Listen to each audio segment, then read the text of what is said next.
আপনারা আপনার উপদেষ্টারা সারাক্ষণ যুদুর ভয় দেখায় না? আপনি সচিবালয় সংস্কার করলেই আর্মি টেক ওভার করবে, পিলখানার কথা বলেন আর্মি টেক ওভার করবে।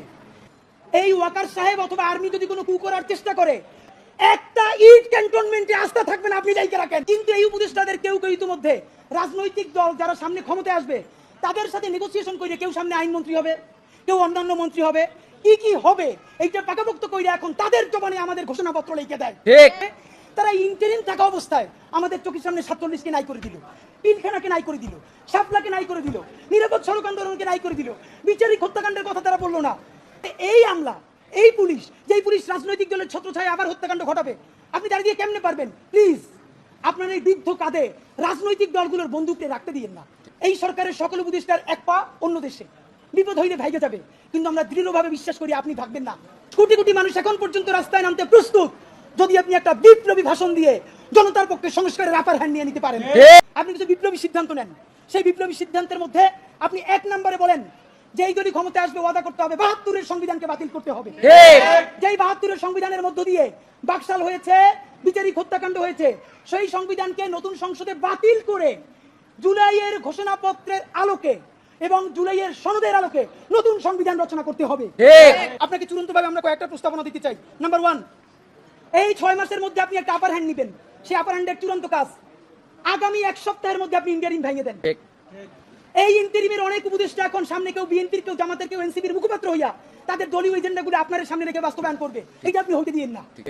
এই ইন্টারিম ভেঙে দিয়া আপনি প্রধান হইয়া আপনি তত্ত্বাবধায়ক সরকার ঘোষণা করেন। নাম্বার 2, প্রতিনিধিত্বশীল স্বাধীন পুলিশ কমিশন গঠন করতে হবে। যে আমরা আবার জেলে যাব না তার প্রমাণ কি আপনাদেরকে বলবো। বিএনপি বা জামাতে ইসলামী ঠিক যেভাবে জুলাইকে বিভিন্নভাবে বিজনেসের মডেলে নিয়ে এসেছে, এনসিপিও এখন সেটাই করছে, তাই যারা এনসিপির সমাবেশে আসে। এনসিপি একটা রাজনৈতিক শক্তি, কিন্তু কোটি কোটি জুলাই যোদ্ধাদের একমাত্র মুখপাত্র তারা নয়। মাননীয় আর্মির চিফ, পুলিশের আইজিপি এবং ইন্টারিম বাহাদুর, যত্ন নিয়ে শোনেন, যেই দিনে আমার 6টা ভাই শহীদ হয়েছে, সেই শহীদ হওয়ার দিনে যখন রাজপথে নামতে হলো, তাদের জন্য দুরূদ পড়ে মাগফিরাত কামনা করতে না পেরে এই বৃষ্টির মধ্যে রাজপথে দাঁড়াইতে হইল। যাই না রাখেন, ইনসাফের বাংলাদেশ কায়েম হওয়ার আগ পর্যন্ত এই রাজপথ আমরা ছেড়ে যাব না। গোপালগঞ্জ থাকলে ইন্টারিম থাকবে না, ওয়াকার সাহেব থাকবে না, পুলিশের আইজিপি থাকতে পারবে না। আমি তখন হাসতে হাসতে আল্লাহর কাছে ভীষণ সন্তুষ্টি নিয়ে পৌঁছতে চাই যে আমি একটা ন্যূনতম ওই জীবনটা লিড করতে পারলাম, যে আমি একটা ইনসাফের হাসি নিয়ে আমি আমার আল্লাহর কাছে পৌঁছতে চাই।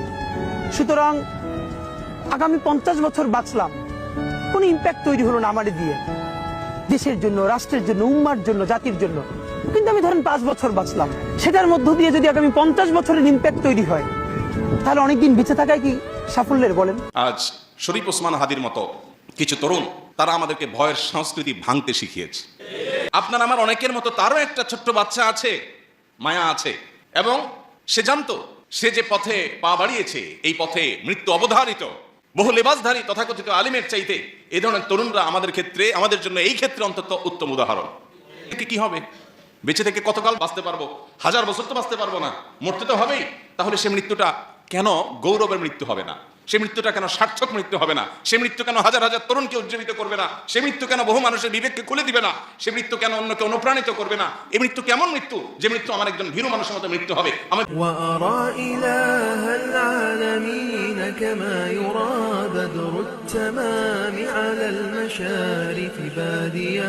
سبع يفوز بها الشهيد كرامة إن كنت ذا لب فقل لي ما هي أوليس موتي في حياتي مرة لم لا يكون ختامها استشهاديا لما سمت نفس الشهيد مطالبا أعلى الإله له المكانة عاليا